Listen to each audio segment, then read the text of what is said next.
BSNL Connecting India. வணக்கம். தின அறிவி செய்திகள்.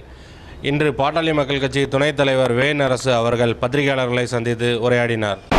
அந்த திட்டத்தை இப்போ அதில் குடிநீர் எடுக்கிறது நாங்கள் ஒன்று விவசாயிகள் எதிர்த்து குரம்பலம் தூத்துக்குடி மேல் பக்கம் இருக்கு இல்லையா, மாவட்ட ஆட்சியர் அலுவலகத்துக்கு நேரம்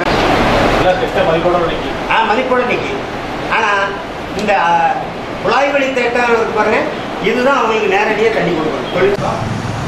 தாமிரபரணி ஆற்றின் பாசன அணைகளிலிருந்து தொடர்ந்து தூத்துக்குடி போன்ற நகரங்களில் உள்ள தனியார் தொழில் நிறுவனங்களுக்கு குடிநீர் என்ற போர்வையில் வேளாண்மை பாதிக்கக்கூடிய வகையிலே தண்ணீர் கொள்ளை நடைபெற்று கொண்டிருக்கிறது.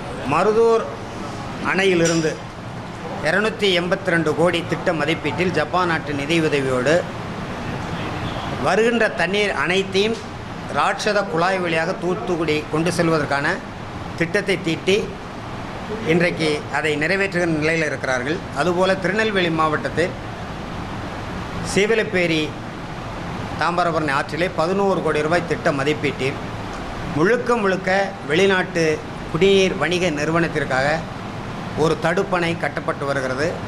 வெளிநாட்டு குடிநீர் வணிக நிறுவனமும் அங்கே ஆழ்துளை உரை கிணறுகளை அமைத்து வருகிறது.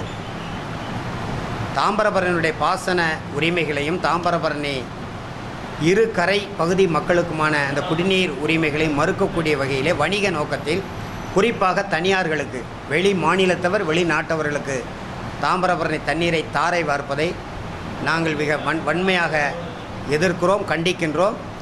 தமிழக அரசு உடனடியாக பாபநாசம் அணை முதல் புன்னைக்காயல் வரை தாமிரபரணி ஆறு தொடர்பாக ஒரு சிறப்பு ஆய்வு குழுவை, நீர்ப்பாசன வல்லுநர்களை கொண்ட சிறப்பு ஆய்வு குழுவை அமைத்து எங்கெங்கே இருந்து குடிநீர் எடுக்கிறார்கள், எந்தெந்த அணையிலிருந்து தனியார் தொழிற்சாலைகளுக்கும் தனியார் வணிக நிறுவனங்களுக்கும் தண்ணீர் எடுக்கிறார்கள் என்பதை ஆய்வு செய்து ஒரு சிறப்பு திட்டத்தை வகுத்து தூத்துக்குடி மாவட்டத்தில் 46,107 ஏக்கர், திருநெல்வேலி மாவட்டத்திலே 40,000 ஏக்கர் ஆக ஏறக்குறைய 80,000 ஏக்கர் இருபோக பாசன உரிமை உள்ள நஞ்சை நிலங்களுக்கு விவசாயிகளுக்கு எந்த பாதிப்பும் வராத வகையில் இருக்கின்ற உரிமைகளுக்கு உத்தரவாதம் அளித்து ஒரு சிறப்பு திட்டத்தை தீட்டி நடைமுறைப்படுத்த வேண்டும். அதுவரை தாமிரபரணி ஆற்றில் எந்த பகுதியில் இருந்தும் தனியாருக்கு குடிநீர் என்ற போர்வையிலே தண்ணீர் எடுக்கக்கூடாது.